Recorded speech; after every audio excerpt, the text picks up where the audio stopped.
What's up YouTube? Scott here with the Carrera Cafe, and today I'm bringing you guys a comparison video with the Lexus LX570 and the Lexus GX460. Both of these vehicles share a lot of similarities, but I've also compiled a pretty lengthy list of differences, some that might not be that obvious unless you've spent some time with these vehicles.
If you've made it to this video, let me start off by saying you can't go wrong with either of these.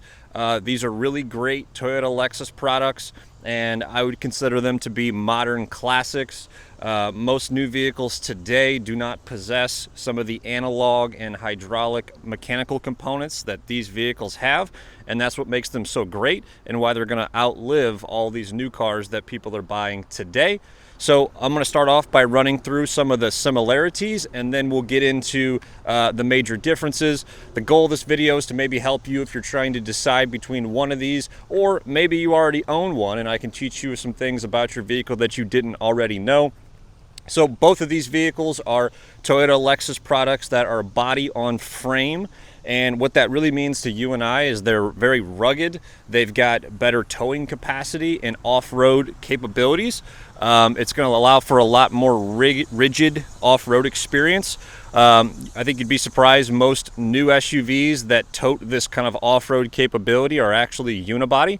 And they just don't quite have the same architecture as these vehicles. These share a little bit more in line with a pickup truck in terms of how they're built. Both of these vehicles are four-wheel drive all the time. They have 4-low and 4-high. There is no option to drive either of these in two-wheel drive like a pickup truck, so they are all-time four-wheel drive. Both of these vehicles possess naturally aspirated V8s. This is a 4.6-liter V8, and this is a 5.7-liter V8. Neither of which use turbos, superchargers, or any hybrid powertrains to produce power. These engines have been around for quite some time, and they've been proven to be very reliable and consistent power. Sure, by today's standards, they don't quite put out the performance that you'd get out of a modern SUV, but you make up for that in long-term reliability. Both of them have kind of Lexus's brand styling with this tri-beam kind of headlight and the what I like to call the sand hourglass grille per se. Even though these vehicles are not brand new, they still share a lot of similarities with the styling, and I think they won't seem out of place in 5 to 10 years. This is a 2021 and this is a 2016, so you might think, well, that's a pretty big gap in years, but actually they're from a similar generation. The LX facelift that we're looking at here would have been made until 2021. This GX, this is a facelift as well, and it went from all the way up until 2023. So you could pretend that these are the same year and we would be almost having an identical review. Both of them get about the same fuel economy, which is terrible, and that's not something that you're going to think about when you're buying either of these. You're trading off fuel economy for long-term reliability. With that, let's get into some of the differences, because there are actually quite a few, so that might sway your decision and which one's a better fit for you. We're going to start the differences here with some of the more obvious items. One of the major differences between the LX and the GX is the rear cargo situation. So the LX features what is known as a barn door, similar to a Jeep Wrangler or a Mercedes G-Wagon. Typically the purpose of the barn door is to be able to put the full-size spare on the door. If you think about it, if the hatch opened upward like a traditional hatch, the weight of that full-size spare would be problematic. However, in the GX's case, the full-size is still actually located underneath the vehicle. A lot of people that do overlanding builds on these put some type of ladder and attachment for the spare on the outside of the door for additional ground clearance. So the barn door is really just not necessarily being used for its actual purpose on the GX from the factory. Although I do like the uniqueness of the barn door, there is one thing to keep in mind, and here's kind of a good example. So I've pulled forward in my garage currently. Sometimes I back in and opening the barn door will be problematic. So you do need to keep in consideration how much space you have behind your vehicle to open the barn door. Lexus does give us some relief though. This is a glass split hatch at the top. You can pop this, and that will allow you to load things through the glass here without necessarily having to consider the barn door space. So it does work out. I wish Toyota and Lexus gave us the roll-up glass from the Toyota 4Runner and Tundra, but they don't offer that on the Land Cruiser or the GX or the LX. Next item you'll notice is just overall storage space with the third row up. The GX is really a mid-size, the LX is a full-size, so if storage capacity is something that you're interested in with the third row present, that's going to rule out the GX pretty quickly. However, one of the things that is nice about the third row in the GX is when they are folded forward, so you get one click to make them vertical, next click to fold them flat, you do get a flat loading floor. We'll be looking at the LX here in a bit, but when the third row is folded out of the way in the LX, it does actually still eat into cargo space. So in the GX, you actually get a flat loading floor with the third row put down, which is nice. Next item we'll touch on here in the back before we move on to the LX is the middle row situation. So the GX offers optional captain's chairs. So this vehicle is a Premium Plus with the optional captain's chairs. The alternative would be a bench in the middle. But the captain chairs are considered an upgrade and oftentimes bundled actually with the Mark Levinson stereo. So I'll go into that second row here and we'll fold those down just so you can see what the loading floor looks like with those folded. So you can see that's how you'd access the third row. They slide forward. Or alternatively, you could walk in through the middle, right? But if you fold them flat, here's what they look like. And it does give you actually a flat loading floor from front to back, which I'll show you again, because this is actually one of the benefits of the GX. Although it is a smaller vehicle than the LX, it actually has a more ideal cargo situation from a loading perspective. So let's talk about the LX cargo situation now, because it is quite a bit different and is something you should take into consideration if you're comparing these two vehicles.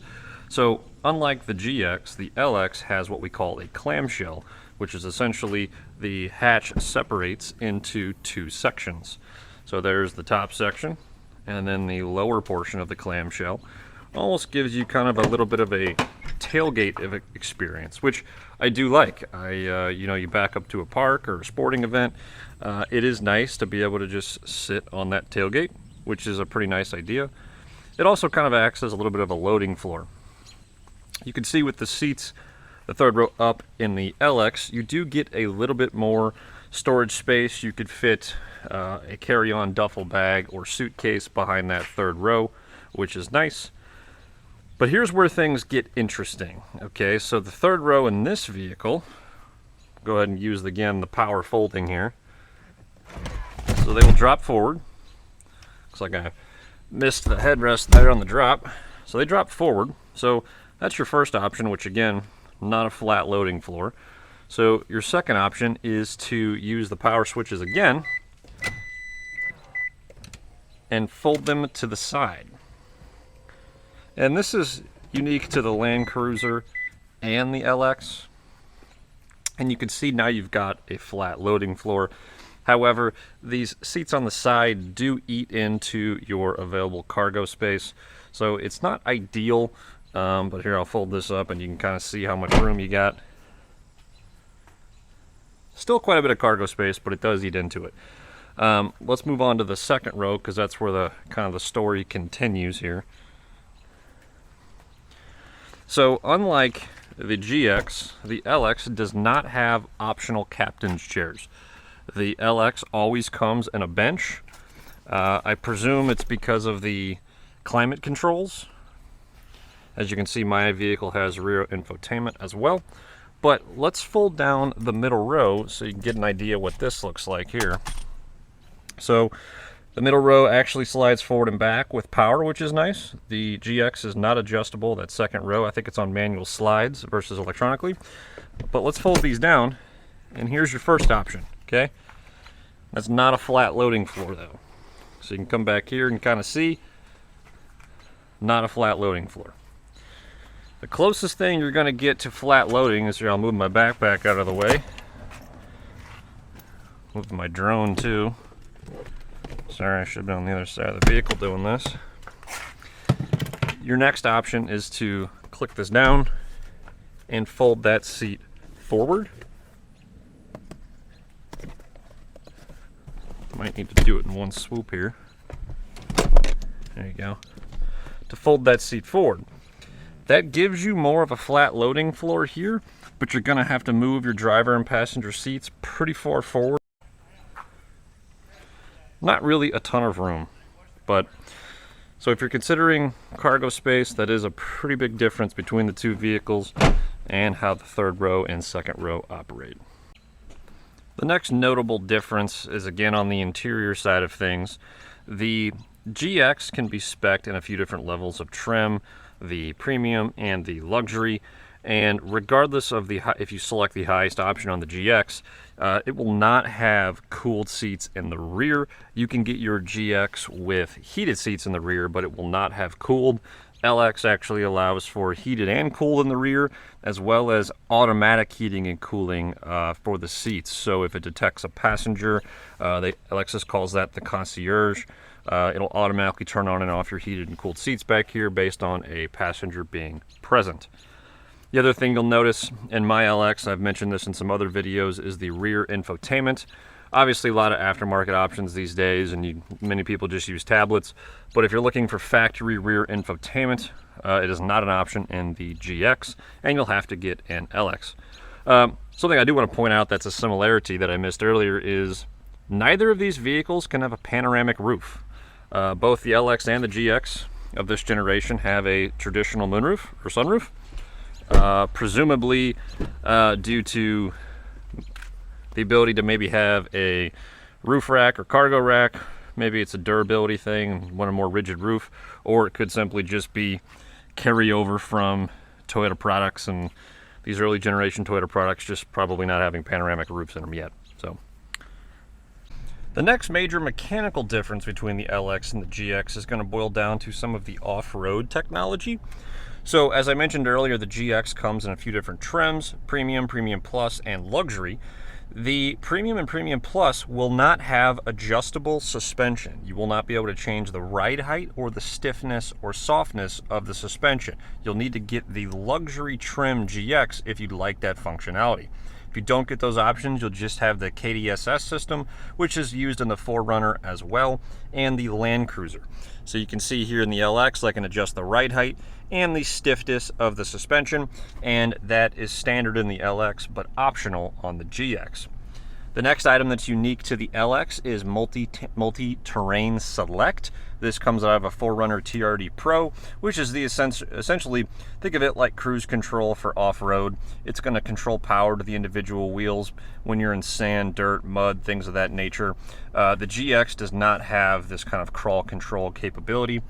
As I mentioned earlier, both vehicles do have 4-low, 4-high controls. They're all-time four-wheel drive, and they both do have a locking center differential.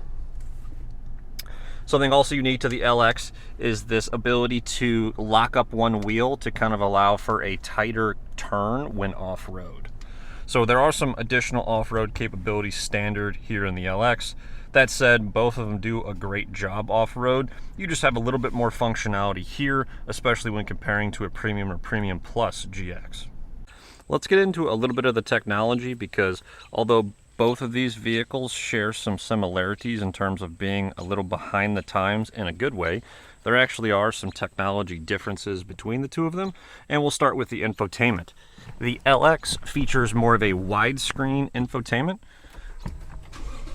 I would say it's going to look and feel a little bit more modern, although there's no option in this generation of LX for Apple CarPlay or Android Auto, nor is this display a touchscreen. In this vehicle, you're going to be stuck with Lexus's lovely, turn this air down so you don't get too much feedback, lovely kind of floating joystick. The GX, you'll end up with a trackpad depending on what year, and we'll go look at that next. But as you can see, the infotainment in this vehicle is kind of a widescreen aspect ratio, but again, it's not a touchscreen, but it does look a little bit more modern. Now, the GX, on the other hand, although it has a smaller aspect ratio screen, this particular year in facelift had not introduced the trackpad yet, and this screen is actually a touchscreen. We'll go ahead and start it up.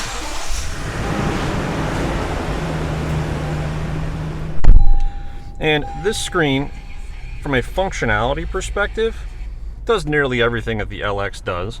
You can start to see a lot of similarities, but its resolution and aspect ratio is going to date it a bit.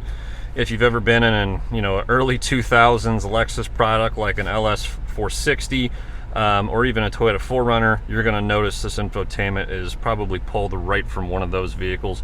This is a 2021. One of the items that Lexus did really well, though, that makes this unique is if you can find yourself a 2022 or 2023, this center stack on the GX will be facelifted to a much larger display with Apple CarPlay. So the sweet spot for that GX is in that last 2 production years, because you'll get a newer infotainment, but everything else is just like you see it here. The next technology item I'll point out pertains to the cameras. When you put this vehicle in reverse, you obviously get a backup camera. Now, as I mentioned earlier, this GX is the Premium Plus with captain's chairs and Mark Levinson. The 360 camera is not available in the GX unless you have the luxury trim. The LX, since it features a larger display, the 360 camera is actually standard, and you can see I've got the backup and 360 combined here. Now, I would say I would almost prefer the backup camera in the GX, because the LX backup camera, the picture quality is just not very good. I would say this 360 camera is borderline unusable, but you get to tick the box that says you have it. Something interesting that the GX lacks, which I think is a bit of an oversight, comfort access is pretty common on vehicles, right? That's the ability to leave the key in your pocket, just walk up to the door and grab it. The GX only has comfort access on the passenger and driver front doors. So if you're walking up to your vehicle and the first thing you want to do is open the back door to maybe put your backpack in or your briefcase, you actually have to touch the front handle first to unlock the rear. In the LX, all 4 corners have the unlock and lock comfort access, so you can walk up to either handle. The next item that's unique on the LX versus the GX is the heads-up display. It's a little difficult to film, but the LX comes standard with heads-up display. It will show you your lane keep assist, speed, direction, and music when you're selecting between tracks. So if heads-up display is important to you, it is standard on the LX, and to my knowledge, it cannot be optioned on the GX.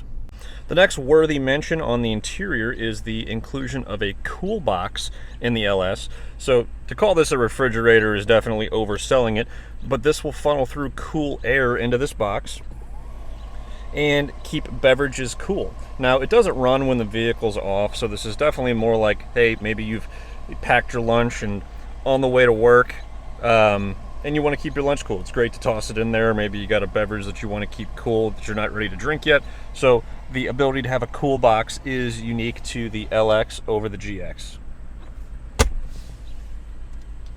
The next interesting item in the LX that someone might not notice, we're getting into some of the more nitty-gritty things here, is the LX has one-touch turn signals. I can tap the signal once, and it blinks 3 times. Push it up, blinks 3 times. The GX, although is a 2021 and this is 2016, the GX does not feature one-touch turn signals. So if you're someone who likes to just flick the turn signal once, you're only going to get 1 blink in the GX, and the LX has 1 touch. One of the other notable differences between the LX and GX, it's rather small, but it's something you might not notice, and maybe you care about it. The LX will feature illuminated door sills in the front, so these Lexus logos will light up. And you won't see it here outside, but there's ambient lighting underneath all of the trim in all 4 doors in this vehicle. The GX does not have any ambient lighting, nor does it have illuminated door sills. One of the large mechanical differences is the transmission between the 2 vehicles. The LX features a 8-speed transmission beginning in 2016. The GX features a 6-speed all throughout its life until its most recent facelift. And with that 8-speed, you actually get access to paddle shifters as well. So the GX will not have paddles, and it will always come in a 6-speed. Now, neither of these cars I would consider sporty. You are not going to be using these to shift while driving aggressively. They're pretty unexciting. However, what I do think you would use these for is to hold the gear when towing.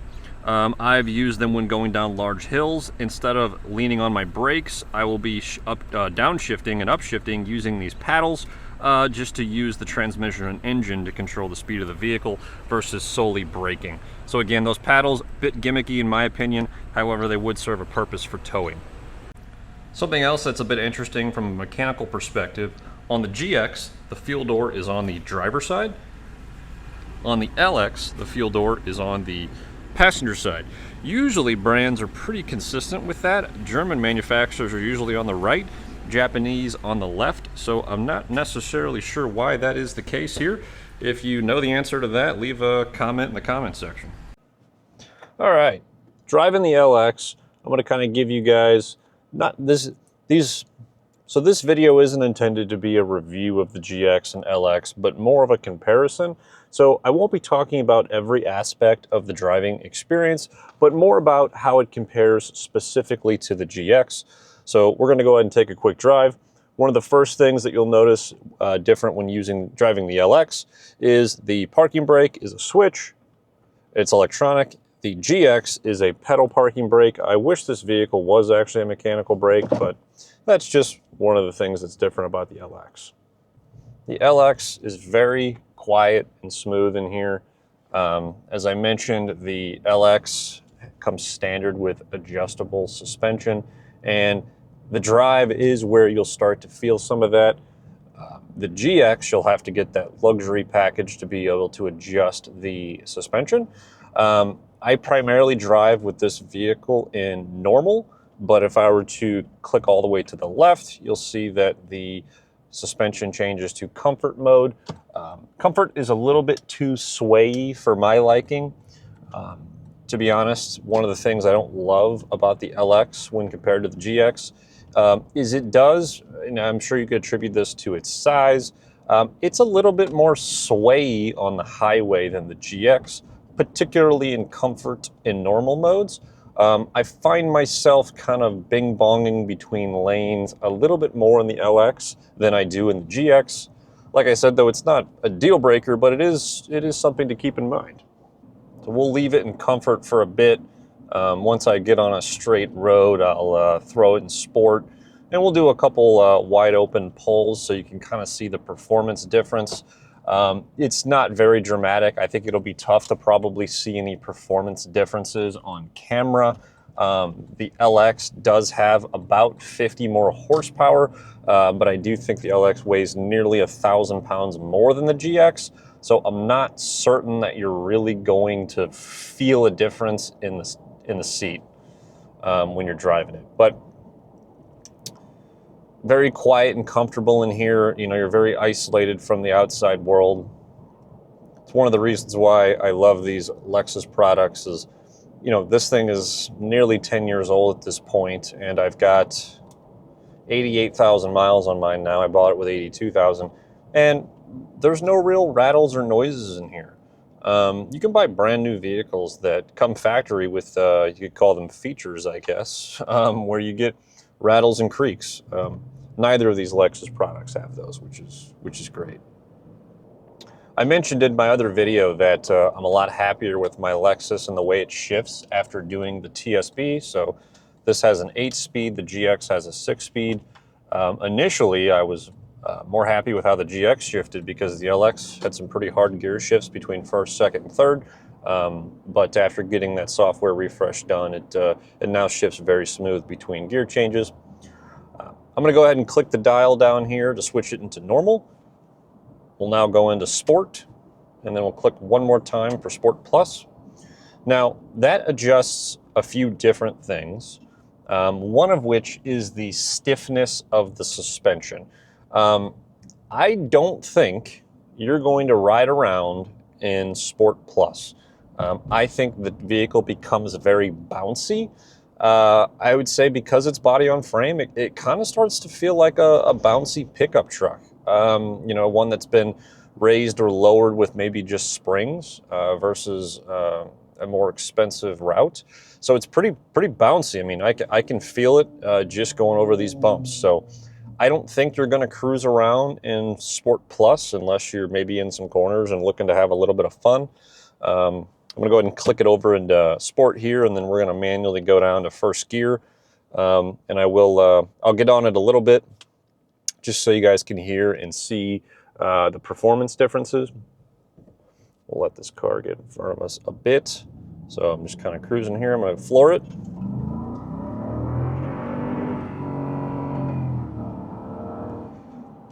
And there was proof as to why you probably won't use these paddles. I actually just bounced the car off the rev limiter, which I have never done before. And that is because I tried to shift manually with these paddles. So we're going to do that again, just leaving it automatic in Sport Plus. Like I mentioned, I think these paddles, they're really, in my opinion, used to hold gears, probably when you're towing and going up and down hills, as more of a way to control your descent or the ability to retain a gear maybe when going uphill. So I'm going to go ahead and once we get through this light, I'll go wide open again. This time we're just in automatic.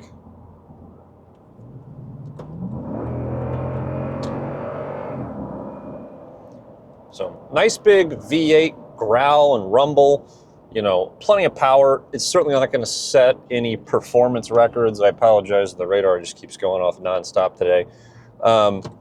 When you're driving in Sport Plus, you'll also notice the steering is a bit more responsive. There's less play between 12 o'clock when you're in Sport Plus. I'm going to go ahead and kick this back over into normal, which is how I typically drive.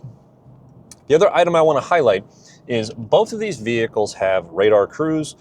Now, they don't steer for you, right, like lane keep. They just will notify you for lane keep related things. But these vehicles will both try to pace the car in front of you. But there is a pretty large difference between the two. So right now, I am pacing this minivan in front of us. I've got my maximum cruise control speed set for 47, and we're not going to hit that because they're not going to be driving fast enough. But I want to show you, there is a difference between the radar cruise in the LX and a radar cruise in the GX. In the GX, the radar cruise will disengage once you get below, I believe, 30 or so miles per hour. The LX will actually allow you to use radar cruise in traffic. So once this van comes to a stop in front of me, as it slows down, the LX is going to start to slow down, so we should be hitting this light up here. So the vehicle's beginning to brake.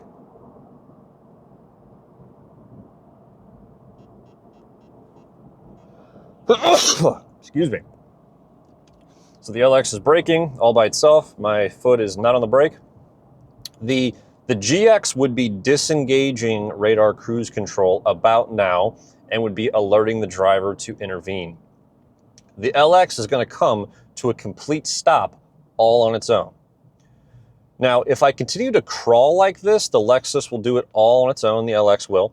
Now, if I come to a complete stop though, I'm gonna get a notice in the gauge cluster that says waiting. And once it detects that the vehicle in front of me has began moving away, I will have to flick the turn stalk to begin cruise again. But I did not touch the gas or brake during any of this.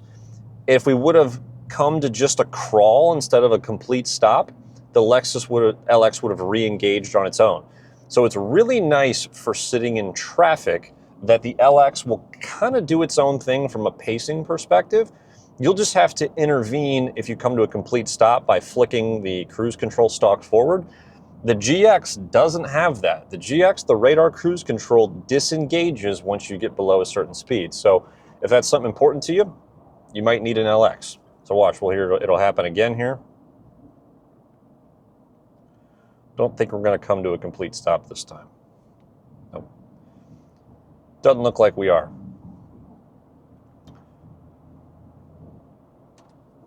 Go ahead and turn around here. Now, one of the other really interesting things in the GX and LX that someone wouldn't notice unless you had the luxury of spending time in both vehicles, one of the things that makes these both so great is they're very mechanical, right? The steering is weighted, it's not electric.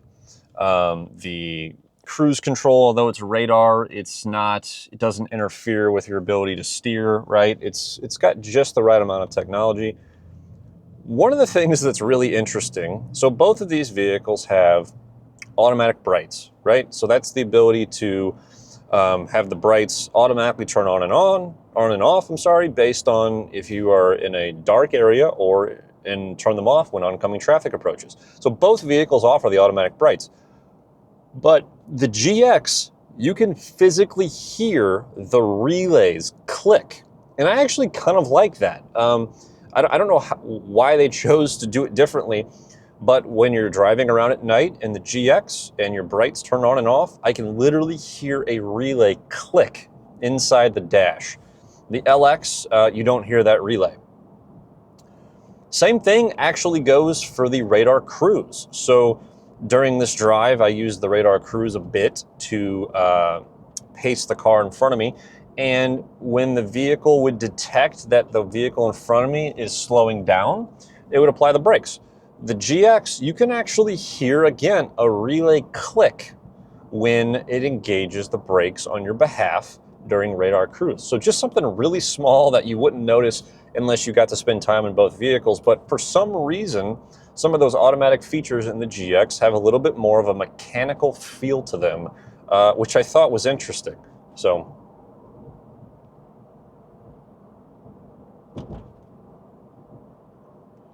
Now, you might hear a little bit of road noise in my vehicle, and I do have all-terrain tires, so don't think that is the Lexus LX norm.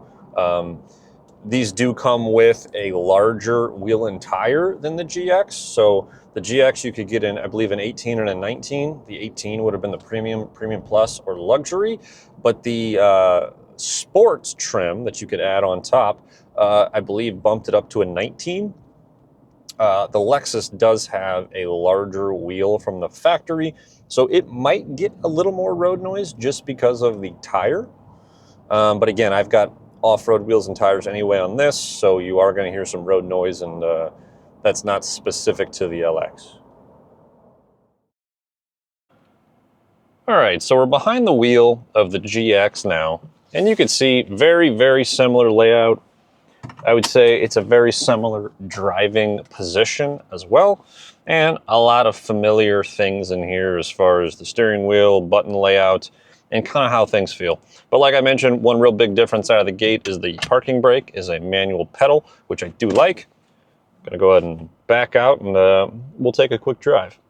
Now, one of the things that I notice right out of the gate when I shift between these two vehicles, and I want to preface that if you weren't able to jump between them like I am, this would be less obvious. I would never describe either of these vehicles as sporty, but I do feel like the GX is quite a bit more nimble. I think it requires a little less effort to drive, and I'm sure you can attribute a lot of that to its size, At the end of the day, this is a mid-size SUV. The LX is a full-size. And my wife is not a huge car enthusiast, and she can even, articulate that difference when she drives both of these vehicles. This thing is just easier to get around town in. I would say it requires a little less effort and input. It kind of feels a little peppier too, even though this vehicle's got 50 less horsepower because of its size. I do feel like I kind of want to drive this vehicle faster than the LX. It's not necessarily a good or a bad thing, but it is a difference. The LX is a little more, flowy, I would say, and requires a little bit more effort to drive. Again, not a huge difference though, but you notice it right out of the gate for sure when you were getting between these two vehicles. Definitely noticed a huge difference going over that construction we're having back there. They just repaved this road, so there was a dip.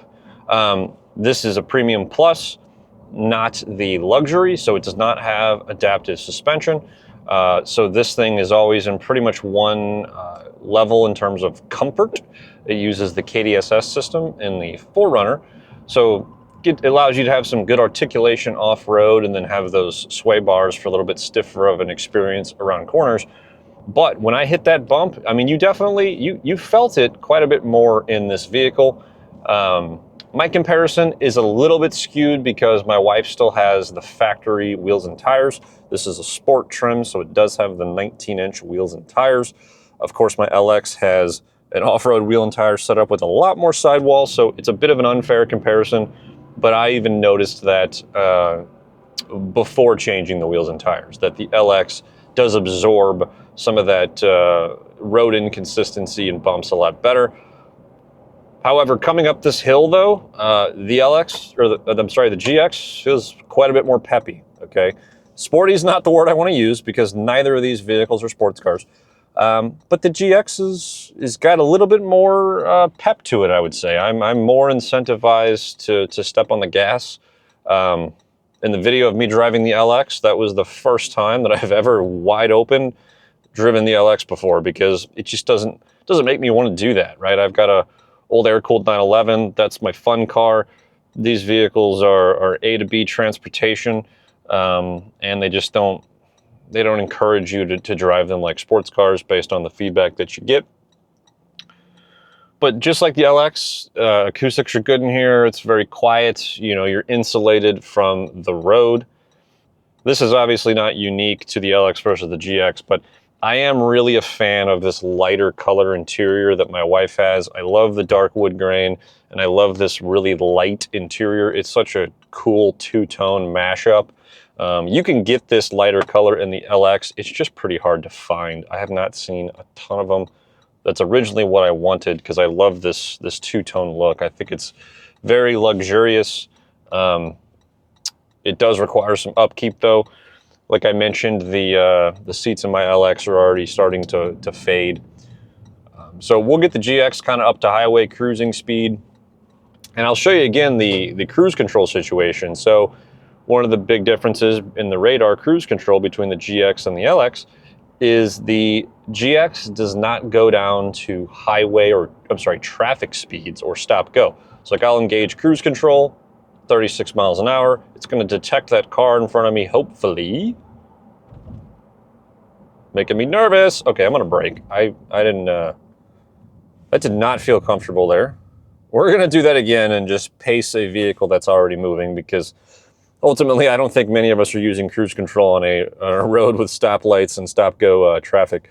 So we'll try it again here. But what I want to demonstrate is that the radar cruise control will disengage versus allowing you to use it in stop-go traffic. So I'm going to pace this vehicle, turn on cruise control.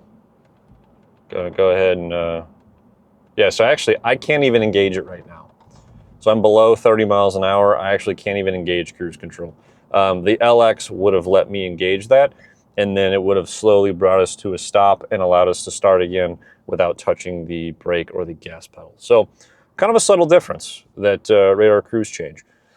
I touched on this earlier, but no heads-up display in the GX, right? So I can't see my speed truthfully, I don't even look at the heads-up display. I've got it pretty low and to the side on my LX. It's nice to have if you're used to it, but I'm not used to looking there yet. So we'll get a little bit of space between us and the next vehicle, and we'll do a kind of a wide open pull on this. As I mentioned, this is the 6-speed. No paddle shifters here. You can manually select gears though, so you could still hold gears when towing, but you'd be using the shifter to do it instead of paddles. So I'll let this car get in front of me. No changing here for sport versus comfort, because again, this is just the Premium Plus. It's not the luxury. And I'm gonna go ahead and floor it.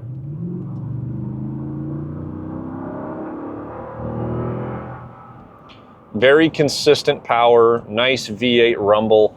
You know, I think both of these vehicles are probably, they're within tenths of a second in terms of 0 to 60. Like I said, you're not buying either of these SUVs for the performance, but you're buying them for the reliable numbers that you get out of these vehicles. I don't really plan to hit you guys with a bunch of specs and numbers, because you can find that all over the internet, and quick Wiki search will give you all those details. My purpose of these videos were to highlight some things that you wouldn't really know unless you spent some time in both of these. But there is about a 50 horsepower and torque difference between the two. But then the LX is obviously a larger vehicle. I think it's about 7 inches longer and 5 inches wider, and about 1,000 pounds heavier. So again, I'll hit the gas again pretty good. Oh man, we got an extra downshift there. Man, that was surprising. It doesn't knock your head back like a sports car, but you know, again, this kind of goes back to my earlier statement of this vehicle does give a little bit more of a peppy driving experience. You know, steering weight wise, I think they're very similar, but again, since there's no adjustment here, this vehicle kind of falls right in the middle in terms of its steering and suspension stiffness, because I have no adjustment in here. This is probably similar to riding around in normal in the LX. I touched on it in the earlier video, but to my surprise, it's so odd to me that they put one touch signals in the LX, but not the GX. And this was even true of my other GX. I had a 2022 GX460, so the facelifted infotainment, and still only traditional turn signal. So if I want to change lanes, if I flick this signal, one blink. It didn't even get one full blink out of it. Which is just really surprising that little thing they didn't do in here.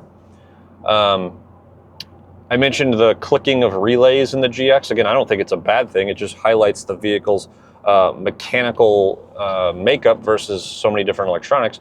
But the relay clicks when cruise control starts and stops, and when the automatic brights click on. Obviously, it's daytime, so I can't really show you the sound that the brights make, but trust me, it's there. Go ahead and flip a U-turn up here and start making our way back. Brake feeling, I did just do a brake job in my LX. When I first got my LX, I mean, you really had to push the pedal to get it to stop. I would say it's a lot more in line with the GX now, but the GX does require less brake effort. Again, it's just a smaller vehicle, so its brakes are a bit more touchy. Oh, I'm not used to the accelerator. I don't normally come off the line that aggressive. So you can see that I've been spending the majority of my seat time in the LX. When I get in here, I do feel like I might be driving a little bit more aggressive, because it's easier to do it. I can pull out in front of these people and kind of whip it a little bit, and we're off to the races. The LX is not quite as effortless. You know, it requires, like I said, a little bit more foresight and a little bit more effort. Again, still, both are very enjoyable to drive. You know, ultimately, I think the LX is a much more of a luxury experience, but it does bring a higher price tag. So when we're talking about the pricing market, let's just consider both vehicles to be 2021s, right? I think it's unfair to compare a 2016 to a 21. So we should look at the cost of a 2021 GX460 and the cost of a 2021 LX570 for that type of comparison. In my research, if you were to pick the same miles, and I think for comparison perspective, you need to consider the GX a luxury trim to make it fair. There is still about a $25,000 price gap here in the United States between the LX and the GX.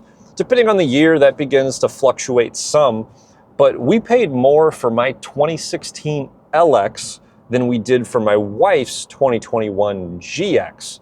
And they had about the same amount of miles when we bought them.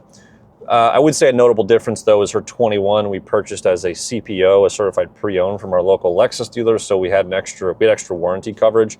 So there's some added value on top of that. You wouldn't CPO a 2016, but you know, you are paying a lot more for the LX, but you're getting a lot of little luxury and technology differences here and there. But mechanically, you can't go wrong with either of these. These are both going to outlive most modern vehicles. You know, the Hyundai Palisades, the Ford Explorers, the Nissan Armadas, maybe not the Armada. That's probably still a pretty reliable car. But, you know, most of these manufacturers have gone to forced induction, smaller displacement, right? 4-cylinder turbos, V6 turbos, hybrid systems. They just haven't been around long enough to know, are we going to get 300,000 miles out of those powertrains like we do in these Lexus models that we're reviewing today? And I think the answer is probably going to be no. And if you want to get that type of mileage out of those vehicles, it's probably going to require maintenance and upkeep, far more than these, right? These vehicles, you're going to change the oil, the tires, the brakes. You're going to put a battery in it. You're going to change the alternator and the drive belts. You're going to eventually do spark plugs and coil packs.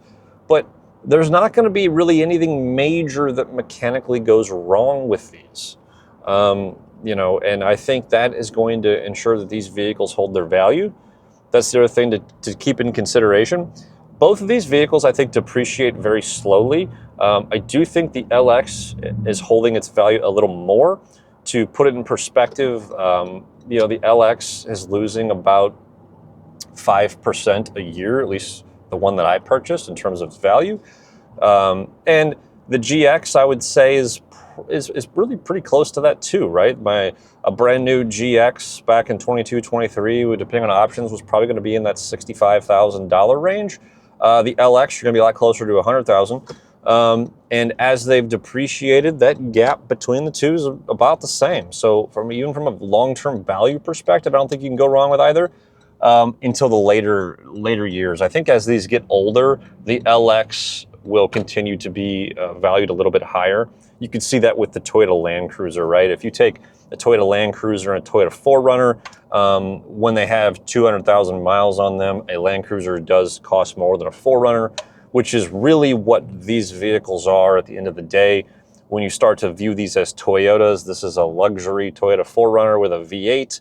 The LX is a luxury Toyota Land Cruiser, right? So anyway, I appreciate you guys joining and the support. Again, this really wasn't designed to be a full review.